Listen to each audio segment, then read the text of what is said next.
Hello and welcome. You are watching Business Plus here on News 9 Live. A very good morning to all those who've tuned into this broadcast. I am Krishna Kumar. Before we go any further, let's get a quick check of all the headlines that we're tracking this morning on Business Plus.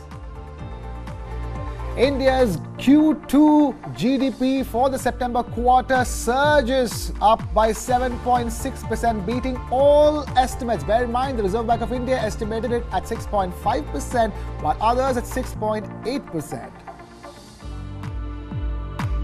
JSW has finally signed up with MG Motor after weeks and months of speculation. We'll get you more details on that on Business Plus.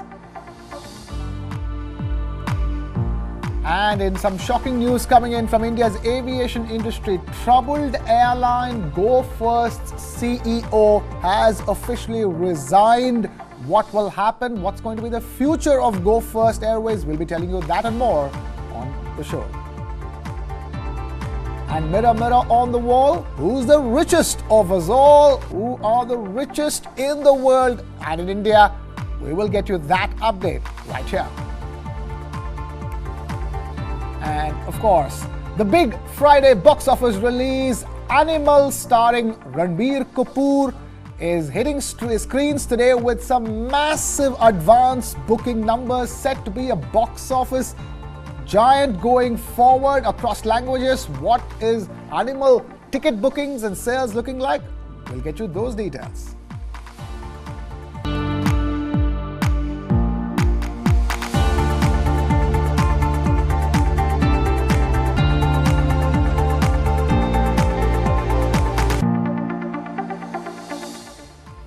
And we begin with the big story that we're tracking and the big story that came in yesterday evening, which is India's second quarter GDP numbers, GDP growth data for the July to September quarter of the current financial year, the second quarter of the current financial year. And that number came in at a very heartening 7.6%. Bear in mind, the Reserve Bank of India had estimated this growth number to be just 6.5%, whereas a Reuters poll, an international poll, also pegged it at just 6.8%. But much to the relief of Indians in India and Indians across the world, and much to the relief of the global economy, the Indian economy continues to be the fastest growing major economy, beating all expectations with that 7.6% growth. Bear in mind, the overall GDP for that quarter is in the region of 41.7 lakh crore rupees, up from 38.7 lakh crore rupees. The growth beating both the estimates of RBI and Reuters and all the other analysts across the world, and the same quarter for the previous financial year as well, Q2 of 2022. The growth rate of Q2 in 2023, Karthik, is beating last year. India is the only one that's actually showing a very clear post-COVID recovery in that sense. Totally. I think, Krishna, whatever we had mentioned back then, post-COVID, the K-shaped recovery and all the sort of allegations back then that, it's a temporary blip, it is only favoring the rich, all of that, I think those arguments coming to some sort of a closure, some sort of a rest now. Now, very interestingly, last month, RBI Governor Shaktikanta Das had said that the data that he had seen for Q2 before the print had actually come out was surprisingly good, and he said that we should expect a surprise on the upside. So 6.5 was the RBI forecast, and 6.8 in fact was the median forecast. Among all rating agencies, all independent analysts, economists, the median maximum number of researchers out there said that 6.8% is what India's print should come at. The highest of the high estimates also came in at 7.4%. So 7.6%, 2.2% down than 7.8, which was Q1, okay, but I think much higher than what anybody had expected. So overall, I think the India story looking good, and now there are going to be these revised forecasts. Some of them have started coming already. Right. Global brokerages are revising India's FY24 growth forecast by whatever their original projections were by about 50 basis points or so each. So going up from 6.2% to 6.7%, 6.4% to 6.9%, 6.5% to 7%. So all those numbers are beginning to come out now. And even the chief economic advisor, Anant Nageshwaran, has said that maybe early days yet can't put a number, but the exercise of revising for the upside, the FY24 numbers should also be released soon. On that note, let's listen into what Mr. Anant Nageshwaran had to say before we continue this conversation. The year-on-year growth in real GDP or in constant prices is 7.6%, higher than the most optimistic projections made by the private sector economists, which was 7.4%. Quite a few of them had numbers of 7% and slightly above. 7.4 was the highest estimate, but this came in at the slightly above the top end of those estimates. As you can see here, the economy has been fairly maintaining a very steady momentum since the recovery from COVID in FY22. In terms of the projections, therefore, obviously these numbers impart as such an upside to the 6.5% estimate for real GDP growth in the current financial year, but we will have to work the numbers to see what kind of upside that this current numbers impart for the full year estimate. So until then, we will keep the estimate at 6.5%, except to signal that we are now probably more comfortable with this number than we were before. Right, let's now bring in a very special guest joining us for this big story that we're tracking here on Business Plus this morning. We have Mr. Sujan Hajra, Executive Director and Chief Economist at the Anant Rathi Group. Sujan, great to have you on the show this morning. What a great set of numbers to be discussing with you. 7.6%, beating every single estimate as far as India's GDP is concerned, to the point where the conversation is now about revising all those growth targets for the next financial year. True. Very good morning to all of you. We are seeing the number more or less towards 6.9%. So definitely this has been a pleasant surprise. And as you mentioned, because if you look at 7.8 previous quarter, 7.6 this quarter, so the first half number is coming close to 7.7%. Our earlier estimate for the full year financial year FY24 was around 6.2%. We clearly see this number. We are upwardly revising this number to 6.4%. So overall, at the overall level, the growth number genuinely surprised us, and we think this deserves an upgrade of GDP estimate. Mr. Hajra, good morning. What are you attributing this growth really to? Where is the surprise really coming from? Because the government data is suggesting that there has been an uptake in exports. Marginally, there has also been an uptick in imports. Private consumption, that data is not out yet, but government is estimating that it has gone up from 59.3% of the GDP to near about 61% of the GDP. But we haven't really seen too many announcements there on private sector investments yet. So according to you, the 7.6% number is coming on the back of what? So if you look at from the supply side, that is agriculture industry services, it's really the industry. And within industry, each component of industry, the overall industrial growth is being driven by manufacturing. And also, if you look at the other three components, mining, construction, and utilities, all four are clocking more than 10% growth. Manufacturing is in low teens. So the real surprise from the supply side is really coming from industry. And if you look at the surprise on the demand side, it's really investment. Both fixed investment and inventory changes have clocked double-digit growth. So this is the main reason. In contrast, if you look at the negative disappointments are coming from services. The services growth has slowed down pretty significantly, and on the demand side, private consumption growth has fallen below 4%. So these are the two areas. These are definitely two areas of concern. But as such, at the overall level, the number has been very impressive. Okay, and services exports, sir, with a depreciating rupee, do you think it has given us a rupee advantage, so to speak, in a numerical basis on the GDP numbers? Actually, to be very frank with you, the foreign trade number in GDP is slightly confusing, because here we are seeing that in rupee terms, constant prices, exports are growing by 4%, but imports are growing by 16%. Right. But if you look at the services exports for India, as you rightly said, is doing extremely well. Given that services exports are doing so well, and even in dollar terms, if you look at in the last 12 months, though both exports and imports are contracting, but exports are contracting less than imports. Right. So in that sense, the large difference between the exports of goods and services and imports of goods and services, this is slightly puzzling. And in a sense, this has dragged down India's overall GDP growth. Since imports are growing faster than exports and imports are much bigger than export. Right. So the net exports is a negative entry, and that has dragged down India's overall GDP growth. So if exports are doing better, the GDP growth would have been even more impressive. Okay, and statements also coming in from Mr. Sanjeev Sanyal, who's part of the Prime Minister's Economic Advisory Council, saying that high-frequency indicators are suggesting that this momentum is likely to continue even for the third quarter. So now, my question to you, sir, since you've given the projection, upwardly revised projection to about 6.4% for the year from 6.2% earlier, your estimation, then if you're looking at 7.8% in Q1, 7.6% in Q2, and even if we are in the range of about 7% or so for Q3, then will your 6.4% actually hold water? So actually, if you look at, there is a significant disconnect between the high frequency data and the GDP data.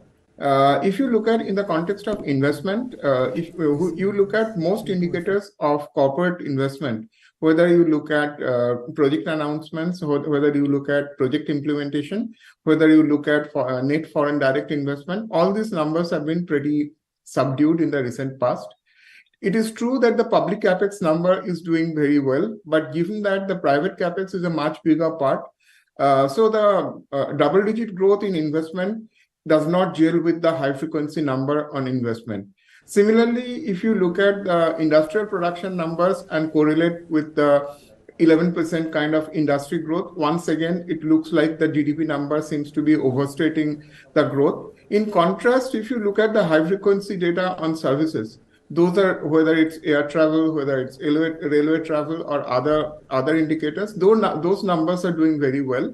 Whereas if you look at the trade, transport, hospitality part has only shown a growth less than 5%. Right. So both on the upside and downside, there is significant amount of disconnect between the high frequency data and the GDP data. Okay. Consequently, I'm not very sure how much parallel we can draw for Q3 or even the second half of the year based on the high frequency data, because clearly there is a disconnect between the GDP and the high frequency data. Right. One last thing I wanted to check with you. If you look at the data this time around, private consumption has actually decreased, whereas this something called as gross fixed capital formation, that is increased, and also government spending. Some are skeptical that government spending will go down in the second half of the next financial year, and then you'll have issues in terms of keeping up with this momentum of growth. And at the end of the day, we are a consumption-driven economy. The real growth comes in when private consumption is at its highest. And that's true. But once again, there is a slight amount of disconnect between the granular data and the GDP data.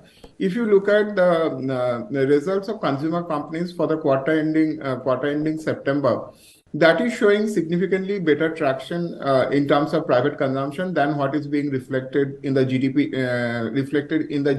GDP data. So that's slightly puzzling. Another thing which I want to say, which not many people are talking about, if you look at the discrepancy part of the GDP, which alone is accounting for 2.6% of the GDP. So consequently, there is quite a bit of unexplained element in the GDP, which when the data gets revised, will get allocated in terms of sectors. So our sense is that eventually you will see the private consumption growth will accelerate for Q2 when the final number comes in. Second thing is that I think the concern of government spending slowing down is slightly misplaced. Yesterday evening, again, government had released the data for government finance for the first half of the year. And there, what we are seeing that the fiscal deficit is just 45% of the budgeted number for the full year, while on an average, during the first half, our fiscal deficit shots up to 75% of the budgeted number. So in that sense, government has a lot of elbow room to accelerate spending, and we expect the spending to accelerate in the second half. So our sense is that because of fiscal drag, GDP growth coming down in the second half is not a very likely scenario. All right, fair enough. We'll leave it at that. Sujan Hajra, Executive Director and Chief Economist, Anand Group. Thank you so much for taking time out to be with us here this morning on Business Plus on helping us understand what these Q2 GDP numbers are all about. Fascinating, isn't it, Karthik, that the fact that, you have so much of a disconnect between granular data and the overall macro picture? I think that is always a question of really digging deep into the fine print, let every number come out, study it accurately, and I think that is what the economists will do, and we will hopefully read those reports and make some sense of it. All right, let's in the meanwhile make sense of something else as well, something that it's been in the news for so long. It's no surprise, we've been speculating on it, we've been getting every single bit of information about the speculation of it months before. Finally, it has happened. We're talking about MG Motor and JSW Group finally signing up with MG Motor. Talk to us. The big question always is a steel company taking over a car company, premium car company. Backward integration of the first order. Forward integration, if you ask me, because now your raw material is actually going to go into the final product. From MG Motor's perspective, it's backward integration. Absolutely, right. So I think, finally, I think all those speculations have been laid to rest, and a JV has been formed, and the JV has been signed between JSW Group. It's not necessarily JSW Steel, it is JSW Group as a whole. True. It's JSW Group as well as the parent company of MG Motors, which is SAIC. Shanghai-based company. And if you remember, just jogging the memory of our viewers back, the problems with MG Motor expanding in India and more FDI coming from China into India for expansion of the footprint or mileage of MG Motor in India actually came to a halt in the year 2020. When the Galwan clashes happened on the India-China border. And the issue then, of course, was with Chinese apps being banned and Chinese investments being scrutinized by India. And MG Motor has since then been facing a lot of difficulty expanding into India. And for the last 6 months, 8 months or so, we've seen JSW has been one of the front runners. And now with this deal finally getting signed, we don't know what is the deal value. We don't know how much is the investment that is being made by JSW, but we know that 35% stake has been picked up by JSW. Now, the endeavor seems to be, at least from the statement coming in from Parth Jindal, that there is a likely focus on accelerating the transformation of the electric vehicle mobility, EV sort of penetration in India. And that seems to be the crux right now. We know that Tata Motors has actually been the sort of, leader right now when it comes to transitioning India from ICE engines to electric engines, electric vehicles, and some competition coming in there now with this investment from JSW Group into MG Motors. So the electric vehicle adoption, that story in India is likely to get fostered even more. And just for the record, so far, MG in its stable has exactly 2 electric cars. One is called Comet, and the other is the Aster ZS, if I'm not mistaken. That's right. So from 2, are you looking at a complete, it's all speculation at this stage because we don't know anything. But that statement from Parth Jindal is very telling. He could have said anything about picking up MG Motor, but he specifically spoke about green mobility. So you're looking at a chance where their majority of the cars in the stable are set to be electric with only 1 or 2 petrol or diesel options. Yeah, so I think that would definitely be the focus, but would they do away with existing petrol cars, ICE engine cars? We don't know yet. Again, it's all in the realm of speculation. But interestingly, I think this JV is going to bring in the capital from JSW because that is going to be an Indian investment into the joint venture. And the technology is going to come in from SAIC. And this technology on the basis of SAIC's already leadership globally on electric vehicles and EV engines is something that we will see coming into India. More importantly also, Krishna, MG Motor already has 1 plant in Halol in Gujarat with a capacity of 1,25,000 units to be produced every year. And for about a year or so, MG Motor has been trying to, move into the direction of setting up a second plant. And that second plant is, the sort of pegged investment for the second plant was at about 4,000 crore rupees or so. That plant never took off up until now. So I think we will definitely see a second plant come up. We will see manufacturing to go up from the existing 1.25 lakh cars to an additional perhaps 1.75 to 2 lakh cars per year, taking the portfolio, the capacity at least to produce up to about 3 lakh cars every year. So with 3 lakh cars coming every year, and even if 50% of those are electric cars, then we are definitely seeing some momentum in the EV story in India going forward. Yeah, I was about to say that second plant could be a completely green mobility based plant. Absolutely. We don't know anything about that.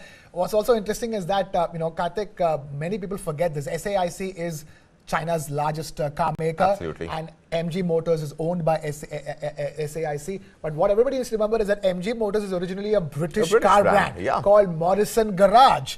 So Morris Garage. So MG Motors, here is another Indian company taking over a British brand after Tata took over JLR. Just that we're buying it from the Chinese this time around. Well, I'm not sure we are taking it over completely just as yet. It's still a minority stake. It's a 35% stake. But we're giving them a license to exist in India with that stake. Absolutely. That's all I can think of at this stage, because MG Motors could cease to exist in this country if it weren't for a major Indian investment. And finally, it's got it, which means that all those with the MG Motor cars out there, don't worry. It's not going to be a case of Ford. MG Motors is going to continue being in Or India. a case of Fiat for that matter. Yeah, exactly. So, or a Fiat for that matter. So, I'm talking about Ford because it's an American company. It came to India. Everybody loved the Ford cars, Ford Figo, and others. And EcoSport, the best seller. The Ford EcoSport, which is the precursor to all the SUV cars in the market. Compact SUV, I think that defined the category of compact SUV. When we did not talk SUVs all that much. And so, for all those MG motor car enthusiasts, fear not. They are set to be in India for the near term at least. We'll move on here on the show and move on to the next story that we are discussing. Before we go on to talk about other things, other important things, because it's a Friday, I'd love to talk about movies. We have some very important news coming in from the aviation space. If you're hoping that the troubles and the tumult at Go First will end soon and Go First can get back into full operation, looks like that is set to take even more time, and that's because in a surprise shock announcement, Go First CEO finally quit the company. Karthik, these are signs that tell you the kind of trouble that a company is in when the person managing the company through the trouble throws in the towel. Absolutely. So I think Kaushik Khona has decided finally to eject out of the cockpit, so to speak, of Go First. And he has sort of seen this company in its last very, very difficult 9 months ever since it filed for voluntary insolvency under Section 10 of the IBC on 3rd of May this year. Hoping for the resolution professional, Mr. Shailendra Ajmera, to find some sort of a final conclusion to either liquidating the airline or to find a bidder who would want to pick up stake in the airline and bring it back to the skies. But that is clearly unlikely to happen now. Well, in the latest development, NCLT last week had given a window of another 90 days. This had come out on the 6th of November, giving another 90 days expiring on the 4th of February to the resolution professional Shailendra Ajmera to find a bidder who would want to pick up stake or to initiate the liquidation process of the airline. Well, in his letter to the employees, and if you remember, Krishna, Go First pilots were coming under a lot of scrutiny when they were trying to quit on almost a day's notice to join competition. Air India, who was hiring aggressively with those front page ads, and then also Akasa Air, and there was this tiff between CEOs of multiple airlines in the country that, hey, don't hire my pilots and don't sort of leave me out, don't hang me out to dry. And here we have a situation now that while you were trying to retain pilots who have not been paid salaries, and not just pilots, the ground staff, the crew of the airline, the pilots themselves, they haven't received their salaries for the last 6 months. Neither has the CEO, Kaushik Khona. But Kaushik Khona, in his letter to the employees, stating that for the last 6 months, I was trying to fight this battle where at least I'm able to bring everybody's salaries credited back to their accounts. And that has not happened. He also put the blame on Shailendra Ajmera, the resolution professional, saying that we were hoping that in this period, starting May this year, we will find some sort of a resolution one way or another, and the resolution professional would be able to resolve the matter, in the favor of at least the staff of the airline, the pilots and the crew of the airlines, but that has failed to happen. And he's saying that there is obviously an added stress to his health and the health and well-being of his family members, due to which he will not be able to continue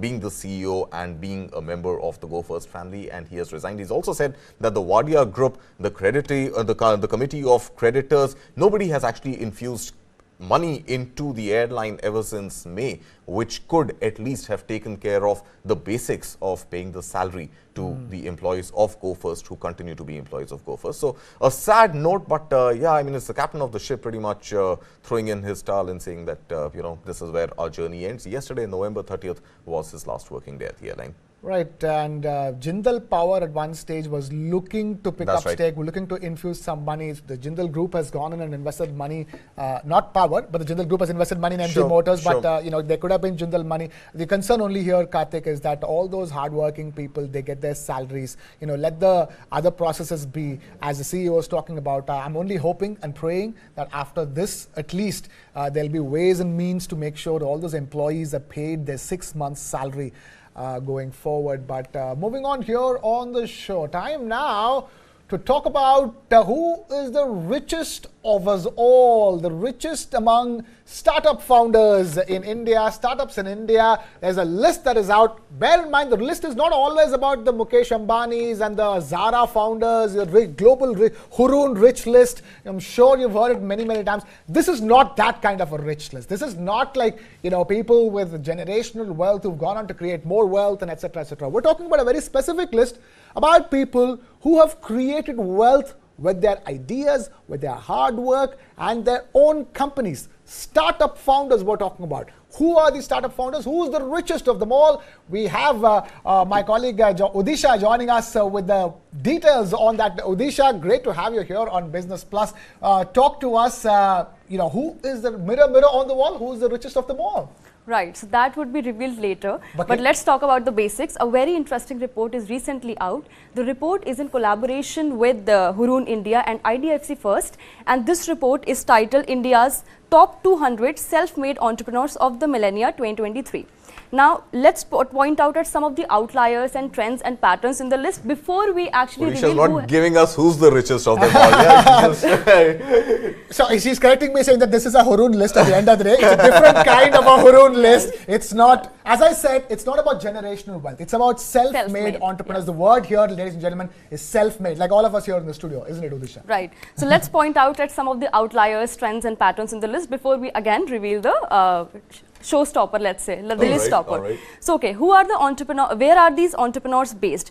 So, these are top 3 cities where these entrepreneurs, self-made entrepreneurs, are based out of. Bengaluru, 129 founders, Mumbai, 78 founders, and if we talk about Gurugram and Delhi, then 49 founders. So, if Bengaluru is topping the list here, in this case, then definitely there is a reason why we call Bengaluru the startup capital of the country. Next up, what is the average age of these entrepreneurs? So, in this list, there are 200 companies and the total number of founders are 405. So, what is the average age of these entrepreneurs? The average age of these entrepreneurs is 44, and 1/3 of all these entrepreneurs are below the age of 45. Wow. What is the collective wealth created by these companies? So, the collective wealth that is created by these top 200 companies is in tune of 30 lakh crore. And if you look at the number 30 lakh crore, this number is equal to the GDP of a European country, that is Denmark. Wow. Or for that matter, a quarterly, almost close to a quarterly GDP numbers for India. We just talked about that, yes. Now, who is the youngest entrepreneur in the list? The youngest entrepreneur in the list is Kevalia Vora of the grocery app founder Zepto. Now, remember that he established this startup when he was 19 or 20 years of age, and he is the youngest to be featured on the list. To give a little detail about him, he was studying in Stanford University and he dropped out and established the startup. Who has topped the list of women entrepreneurs? So, Falguni Nair of Nika Fame, the beauty retail brand, has topped the list. And a recent update about Nika is that Foot Locker, the American sneaker company, has partnered with Nika and it's looking to expand its business in India. Talking about Nika, Nika is also looking to open international stores by the end of this year, and we are already in the end month of this year. So hopefully we'll have a international store of Nika. Next up, who are the youngest women entrepreneurs? So there are 2 women entrepreneurs who are aged 35. One is Ghazal Alag, who of Mamaearth, and we know about her because of the Shark Tank India fame, and the recent IPO of Mamaearth. IPO also, right. And the Soumya Singh Rathore of Winzo. Winzo is an online gaming platform, and both these women are aged 35. Right. Next, what is the total number of women in the list? Now the total number of women in the list is 20. You are talking about founders in the number of 405, and the number of women is 20. So the number is not so good, but moving ahead, we are hoping that this number will definitely improve and everything. Now the showstopper, the list topper. Who has topped the list? Radhakishan Damani of D-Mart has topped the list of these founders, and D-Mart, Damani Mart, is operated by Avenue Supermart. So this person has topped the list, and now we'll talk about the actual top 10 companies in the list. Okay. Okay, so this is the list of the top 10 companies, and amongst the top 5 we have D-Mart, Flipkart, Zomato, Swiggy, Dream11. In the next, we have Razorpay, Max Healthcare Institute, Paytm, Cred, Zerodha. Now these are the companies. So if you try to find out a pattern here, most of these companies are digital based startups, right? And most of these companies they have started post 2000 also. So this number is very interesting, and we can look at it. Apart from these 10 things here there are other companies also that featured in the list. For example, Lenskart, OLX, Ola, these were also part of the list. So this holistic list talks about the entrepreneurial ecosystem of India at this point, and very interesting list at that. Yes. All right, fascinating over there. What fascinates me despite there are obvious category people over there: Paytm, Razorpay, Swiggy, so many. Right. Cred, I'm still having my questions over Cred's profitability, but we'll talk about that in a bit. I mean, the man has made his money, right? So we are talking about the richest. We are not talking about the most profitable. What the beauty of it all is that if you go back to number 1 on that list, what a business idea that was. Mr. Radhakishan Damani, the only way you can describe somebody like him is OG. The origin, OG of startups in this country. Nobody will look at D-Mart and think of it as a startup. Not at all. And nobody will think of it as a self-made entrepreneur. None of these words get associated with something like a D-Mart, which is a grocery store. Absolutely. It's just a regular, supermarket grocery store. And look at what that did. 25 years nearly, and continues to be the highest wealth creator. And beauty about D-Mart is that so many shareholders, so many people who bought D-Mart stock also made money. True. Apart from people benefiting from good D-Mart potato and onion prices, which they gave at a good discount, people who bought D-Mart stock got great money. I mean, Udisha, that's the fascinating thing about this list, because I'm not sure how many people who bought Zomato have made great money. Zomato stock have made great money. Now it's become a multi-bagger. So if you look at it, I think people who have invested in Zomato back in its listing in 2021, if I'm not mistaken, have definitely made money. Wrong year to talk about the Zomato stock. Zomato stock is a multi-bagger this year, but we will leave it at that. Udisha, thank you so much for joining us with that list, and good that you had the reveal right at the end, because the reveal tells a different story. It's not Zomato, it's not Swiggy, it's not Razorpay, it's not Ola, it's not Oyo. It is D-Mart, who is the richest of them all. Thank you, Udisha, for being with us. And with that, we move on to my favorite story this morning. That's because it's all about the movies. Ranbir Kapoor starrer Animal hits screens today. Bear in mind, the film has had some crazy promotions. It's releasing in Hindi, Telugu and Tamil. It's directed by a Telugu filmmaker, Sandeep Reddy Vanga, who is known for films like Arjun Reddy in Telugu first, which got remade as Kabir Singh in Hindi. Now, Animal, Karthik, the news here these days is all about the advance booking, because look at what a Jawan did with advance booking. By the time the movie shows up in the movie theaters, your first 2 days are absolutely sold out. That's the first weekend is sold out. This kind of numbers. That's right. We're still waiting for day one numbers, but what we know is that it could rake in as much as 50 crore rupees on opening day, which will be the highest for Ranbir Kapoor starrer. Ranbir Kapoor sort of getting into the Shah Rukh, Salman range of things with a film like this. And it's fascinating. It has a star cast that includes Anil Kapoor, and it has a star cast that includes Bobby Deol, who's making a comeback after so long. So and Rashmika Mandanna, who's just gained that newfound popularity, so to speak, at least on social media, through that unfortunate deepfake video that came out. I know, but you know, the story of Rashmika Mandanna is fascinating, Karthik. She started out as a Kannada film actress. She's a Kurgi who speaks Kurgi language. Doesn't speak Telugu. It's not, mother tongue is neither Tamil, Telugu or any of the South Indian language, but a language called Kurgi, or from the Kurgi region. Went on to be a Telugu actress, went on to be a South sensation, and then transitioned into Bollywood as smoothly as it possible. It's a great career that one should take note of, and now speaks all 4 languages, all 5 languages. Right. Whatever movie you want to promote, you want to speak in Hindi, she does. So it's great numbers. We're talking about advance booking already in the range of 20 crore rupees. So, you know, here's wishing Ranbir Kapoor all the best. Karthik, are you going to plan to go watch it? Krishna, I definitely will, I think, because even if I don't decide to myself organically, you're going to push me to watch it. But I have a question for you before you wind up, Krishna. Yeah. Do you, in your independent film review assessment and as an industry watchdog, at least informally yourself, do you think there has now finally been a Bollywood comeback this year? What started with Pathaan, what went on to Jawan, Gadar 2, and now these advanced bookings for Animal. Are we going to be in a safe territory to say that, hey, whoever had written off Bollywood last year needs to bite the dust, and Bollywood is not dead and Bollywood is back? Absolutely. And all the names that you mentioned all come with a South tag. Jawan is essentially a Tamil film made by a guy like Atli, transported that Tamil film into a Hindi film. Animal is made by a Telugu guy called Sandeep Reddy Vanga, who first created controversy for Arjun Reddy. So what you're trying to say is it's not Bollywood that is back, it is the South Indian influence on Indian cinema which is making Bollywood's comeback or Indian cinema's comeback? I think the point is that we're living in the world of content. When you open your Netflix, you can't say like this is for Hindi film, this is okay. For English film, this is okay. You take an action film, you want to, for example, you will say, is it better than John Wick? Yeah, John Wick 4. If you want me to watch an action film, tell me if it's as good as John Wick, then I'll watch it. So there is really no boundaries, but what I would say Bollywood has done right this year is take the right inspiration, take the right ingredients, either in scripts or in people who are in the film or outside making the film. And there's nothing new. As they say, nothing new under the sun. There's a guy called Anil Kapoor who's in this movie, who started his career in Tamil and Kannada, in Telugu and Kannada film industry, not Tamil, I beg your pardon, Telugu and Kannada industry before making his debut in Hindi.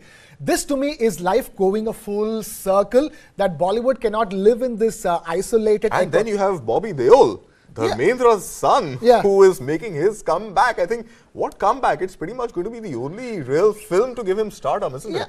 The beauty is that that's what nobody is... If you ask Bobby Deol, he's like, I'm just lucky to be here. Because in a project like this, with a director like that, with a banner like that, with a star cast like this, the music, the amount of ways the music is... Bobby Deol just feels lucky. He was down and out, nowhere to be seen. To come back itself is a big deal. It's due congratulations to him for keeping his physicality, keeping his mental position right. Also, it is God's gift that he gets to make a comeback in such a project with so much attention on him. Here's wishing him all the best, and here's wishing that Indian film industry learns to coalesce together and makes the right kind of film, so that like we don't lose our current young generation to Korean pop music and Hollywood movies, and because we've got enough to offer. Because let's face it, Animal is going to be no less than any other international production you're going to see, be it in terms of cost or scripting it, or in terms of the way it's being produced and promoted. So here's wishing Bollywood, Hindi film industry, Telugu film industry, Tamil film industry all the best. Let's dissolve these boundaries in the year 2024 at least. And with that, it's a wrap here from my side. Thank you so much for watching. This is Kaushik Khona signing off.